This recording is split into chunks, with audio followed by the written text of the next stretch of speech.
options? Let's see, what are the options or what are the layouts or predictions we can do with this spread?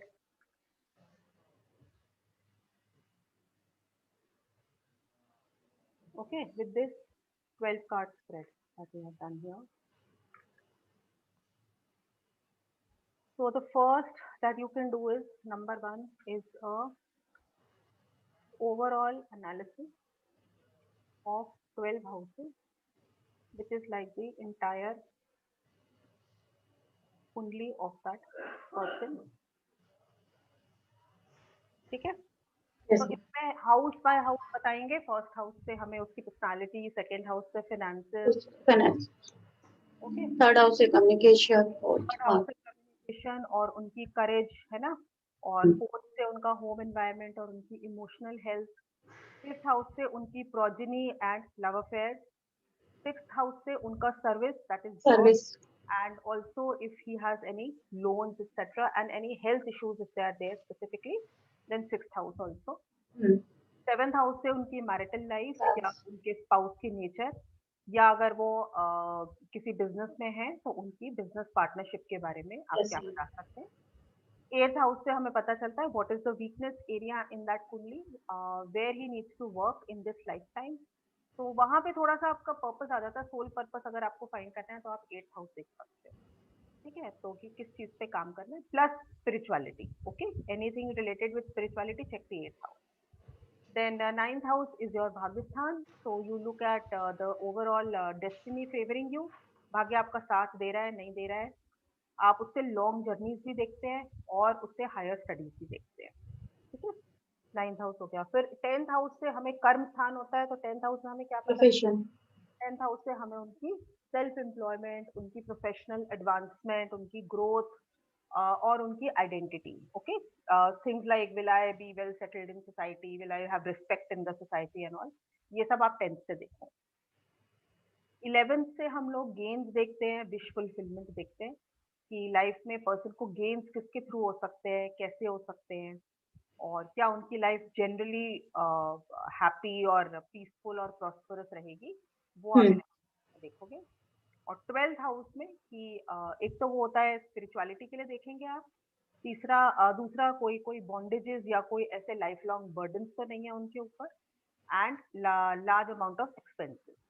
ठीक है, कोई capital expenses या कोई major. तो अगर कोई आपको हाउस के लिए देखता है that somebody wants to buy a property, चलिए ये करते हैं. इसके बाद फर्स्ट जैसे हो गया ओवरऑल एनालिसिस. ठीक है, फिर इसके बाद सेकंड हाउस पे जब हम सेकंड एनालिसिस पर आएंगे, सेकंड एनालिसिस होता है specific aspect in detail of a person life. ठीक है, for example they can ask about marriage, they can ask about business prospects, they can ask about maybe buying a house or buying a property, okay, buying a home. Then ये specific questions होते हैं which they want you to look into, and one option is that you can do a simple 3 card or a horseshoe spread. Yes, ma'am. Even do a Celtic cross spread. That is one option you have. But if you want to see whether that is supported by the person's kundli or horoscope, the planets are supporting it or not, then you can do the 12 card spread also, the astrological spread. So इसमें what we do is, for example, and what we have to study here is we study importantly the interplay of various houses responsible for that aspect. ठीक है, which means to say that if you are studying about marriage or marital, somebody is wanting to say कि भाई I want to know what my married life will be like. Okay, I'm looking to get married in the next year, या मेरी marriage fix हो गई है, and how will my marital life be, how do you see the nature of my spouse, हमारी compatibility कैसी रहेगी and all. अब ये जिस तरीके का आपका एस्पेक्ट है marriage, this is not just ruled by the seventh house. So what we are doing here is we are doing an interplay of the various houses. Means that you take one aspect take one aspect like marriage or financial health or business. What are the various houses responsible? Now, for example, अगर आपको किसी की, let's say आपने marital life, ठीक है, किसी का marital life का analysis करना है. So now you start from the first house and you tell me, think about it and you tell me what are the various houses responsible for analyzing the marital life of a person. बताइए कौन कौन से होंगे? Will the first house be involved? Will the लगन be involved here? Yes ma'am, क्योंकि वो personality बताएंगे उनकी. सबसे इम्पोर्टेंट हो गया पहला लगन, ठीक है. फिर आपका क्या हुआ लगन के बाद? मैम उनका फाइनेंशियली. सेकंड हाउस भी इम्पोर्टेंट है ना, सेकंड हाउस. फाइनेंसेस भी इम्पोर्टेंट है, तो फाइनेंस का सेकंड हाउस हो गया. एंड मैरिटल लाइफ स्टडी कर रहे हैं, कोई आपको सेवेंथ हाउस से दिखता है, लेकिन आपको ये देखना है कि किसी भी पर्सन का कोई मेजर पार्ट ऑफ लाइफ जब हम पूछते हैं, एनालाइज करते हैं, तो उसकी ओवरऑल चार्ट में कौन कौन से हाउसेस एक्टिवेटेड हो जाते हैं. Same thing we are doing when we do kundli analysis in the astrology also. If somebody comes and asks how will my married life be like, you don't just look at the seventh house. Okay, you have to see the overall. So Lagan is there, finances are there. Then third house, is it responsible somewhere? You need to study. Communication. Communication aspect you need to study. अब देखिए इसमें भी बड़ा important ये हो जाता है, इसमें अब आप जो भी आपका थर्ड कार्ड आएगा उसको आपने कम्युनिकेशन के पर्सपेक्टिव से ही देखना है, ठीक है, क्योंकि वो इस क्वेश्चन के लिए रेलेवेंट है. तो थर्ड हाउस कई चीजों के लिए सिग्निफाई करता है, कई चीजों को, लेकिन आपने इस केस में सिर्फ कम्युनिकेशन देखना है, ठीक है. फोर्थ हाउस तो आप देखोगे ही, क्योंकि इमोशंस है, इमोशंस या आपकी डोमेस्टिक लाइफ है, तो ये तो देखना ही चाहिए आपको, है ना, कि इमोशनल कंपैटिबिलिटी कैसी रहेगी. फिफ्थ भी देखोगे, क्योंकि फिफ्थ आपको रोमांस दिखाता है, रोमांस भी दिखाता है और चाइल्ड का भी प्रोस्पेक्ट दिखा सकता है, तो दोनों चीजें शादी में इंपॉर्टेंट है. 5 भी दिखाएगा, ठीक है. अगर वो पर्सन जॉब में है तो आप सिक्स्थ हाउस भी देखोगे, otherwise you can skip it. Then marriage में आपको सेवंथ तो देखोगे, ठीक है. एट्थ आप स्किप कर दोगे, नाइन्थ आप फिर से देखोगे कि डेस्टिनी ओवरऑल पर्सन लकी है कि नहीं है, ठीक है. सपोज इसके अंदर आपका कोई कार्ड आ जाता है, जैसे कि कोई लेट्स से 4 ऑफ स्वॉर्ड्स आ जाता है, या 5 ऑफ कप्स आ जाता है, या 7 ऑफ कप्स, 8 ऑफ कप्स आ जाता है, तो ये सारे के सारे कार्ड जो होते हैं ये दिखाते हैं इमोशनल डिटैचमेंट. ये दिखाता है कि इस पर्सन के पास सब कुछ होगा लेकिन उसके बाद भी ये अप्रिशिएट नहीं कर पा रहा है ना. 4 ऑफ कप, 5 ऑफ कप, तो ये कहीं ना कहीं इसका डेस्टिनी का एक मेजर ट्रेंड चल रहा है. It's the way his destiny is flowing. तो इस केस में डेफिनेटली उसकी मैरिज और उसकी क्लोजेस्ट रिलेशनशिप को वो इम्पैक्ट करेगा. तो डेस्टिनी भी हम देखते हैं, ठीक है. स्टेटस भी आप देखोगे सोसाइटी में, भाई एज अ कपल उनका स्टेटस रहेगा कि नहीं. और आप 11th भी देखोगे, क्योंकि वो चीज उसकी विश फुलफिलमेंट के हिसाब से होगी कि नहीं, ठीक है. तो 11th आप जनरली सभी में देखते हो. 11th हाउस नॉर्मली सभी में ही देखा जाता है, क्योंकि भाग्य का that is 9th and 11th, these are general trends और general blessings and support of the destiny also. Okay, so this you should check. So just for seeing the marriage, you have seen that we are checking out so many cards. So this is 1, 2, 3, 4, 5, 6, 7, 8, 9. 9 cards you are checking out. So 9 cards in itself becomes a proper detailed spread of the person. तो आपने क्या करना है, आप basically इन 9 cards का spread निकाल के उसके लिए देख रहे हो. आपने यही आपस में ही स्टडी करना है, इनको इंटरप्ले किस तरीके का है, ठीक है. तो अभी जो मैं आपको एग्जांपल अभी पुट अप करूंगी यहाँ पर, उससे we will try to do overall analysis, and we can also take up one specific aspect like let's say the marriage aspect, because उसके हाउसेस मैंने आपको बता दिए हैं. सिमिलरली अगर आप फाइनेंस देखते हो, किसी को फाइनेंशियल हेल्थ देखनी है, तो आप अगेन लगन देखोगे, सेकेंड हाउस देखोगे, थर्ड हाउस देखोगे, ठीक है, और फोर्थ भी देख सकते हो उसके अंदर, सिक्स्थ हाउस भी देखोगे, क्योंकि वो आपको जॉब के बारे में बताएगा. सिक्स्थ या सेवंथ या 10th depending on what kind of employment he is having. Finances के लिए वो इंपॉर्टेंट है. भाग्यस्थान भी देखोगे, स्टेटस वाला हाउस कर्म स्थान भी देखोगे, 11वां स्थान भी देखोगे, ठीक है. तो generally what happens is that you have to see a interplay of 6 to 7 to 8 cards in the entire kundli. This is clear how we do this, ठीक है. और अब जो है एक थर्ड एस्पेक्ट जो हमें आता है, जो हम इसी 12 कार्ड स्प्रेड से देख सकते हैं, वो है annual forecast of a person, ठीक है।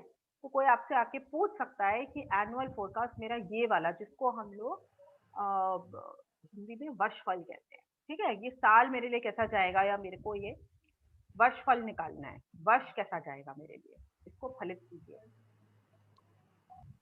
तो ये भी एक काफी पॉपुलर लोगों की इंक्वायरी रहती है।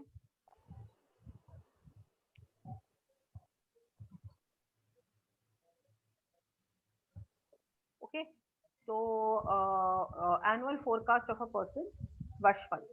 So how you do that is, again at the time of shuffling of the cards, intent you have to find out कि I'm going to do the annual forecast of a person for the coming period, and here what you have to do is you have to define the date, okay, with clear intent and definition of date. अच्छा, इस case में annual forecast of a person भी कर सकते हो, annual forecast of a business भी कर सकते हो। मैंने अपना एक नया बिजनेस स्टार्ट किया है, मैंने एक नया बुटीक स्टार्ट किया है, तो मैं ये जानना चाहती हूँ कि मेरी ग्रोथ कैसी रहेगी फर्स्ट ईयर में, ठीक है। एक आपका एस्पेक्ट रहेगा, maybe you can do a 3 card spread to find out the general growth trend. The other thing is, month by month also you can give them a analysis कि इस month में आपके client ज्यादा आएंगे, customer ज्यादा आएंगे, इस month में सेल्स कम होंगी, इस मंथ में हो सकता है आपको इन्वेस्टमेंट करनी पड़े अपना बिजनेस एक्सपैंड करने के लिए, यहाँ पर कोई कंपटीशन आ सकता है फोर्थ मंथ में। तो ऐसे बड़े ना आपको इंटरेस्टिंग उस क्वेश्चन से रिलेटेड, उस बिजनेस से रिलेटेड बहुत वो मिलती है, इंटरेस्टिंग इन्फॉर्मेशन मिलती है। मतलब I have done this business forecasting a lot, I do this a lot. So you have different kinds of businesses, and you get very very clear advice, and actually people will remember कि ma'am मेरा इस month में ना ये message आपने बताया था, I am facing the competition difficulty, so now can you tell me how I can deal with that problem. So based on this forecast people might come back to you for a review at that point in time, ठीक है, जब होगा उनके साथ। अब ये annual forecast जो हम लोग करते हैं ना, इस बात का ध्यान रखिए, we can do this from January to December, जो कि टिपिकल होता है, ठीक है। ये हम लोग किसी के बर्थडे से भी कर सकते हैं। Annual forecast some people like to have on a birthday also, तो आप बर्थडे से भी कर सकते हो कि आज से मेरे को, I want to know how the next year will go for me, okay, you can do that also. And you can also do from festivals like say Diwali, etc. Some people have Diwali, some people have Easter, or you can have Christmas, or you can have Eid, etc. तो लोग कई बार उसको festival को भी एक beginning of a new year मान के चलते हैं, आप उससे भी ले सकते हैं। तो ये कल्चर स्पेसिफिक भी आप उसको बना सकते हो, ठीक है। यू ऑलवेज हैव टू से द डेट। अगर दिवाली से स्टार्ट कर रहे हो तो दिवाली अगर आपकी नवंबर में है तो from this date till the next year, this date end year, ठीक है, डेट हमेशा क्लियर रखना।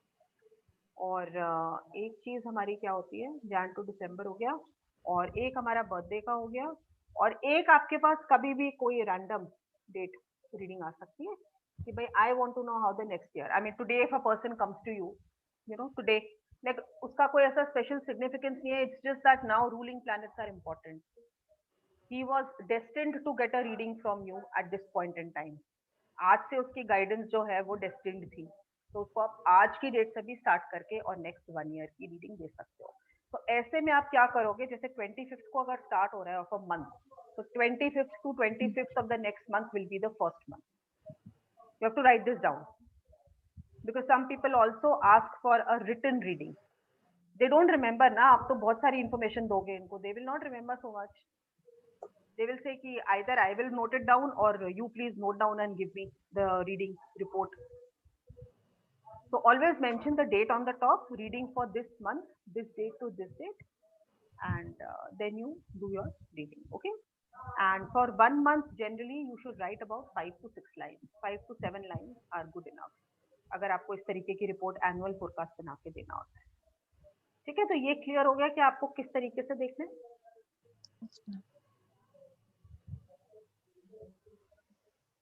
ये एनुअल फोरकास्ट है। इसी तरीके से हम लोग 6 मंथ का फोरकास्ट भी कर सकते हैं। 6 मंथ के फोरकास्ट में हम क्या करते हैं कि हम हर 2 कार्ड्स को 1 मंथ लेके चलते हैं। 12 कार्ड का ही स्प्रेड निकालेंगे, लेकिन first 2 cards will be January, next two cards will be February, next two cards will be March and so on. किसी को अगर short term चाहिए, ठीक है, annual forecast.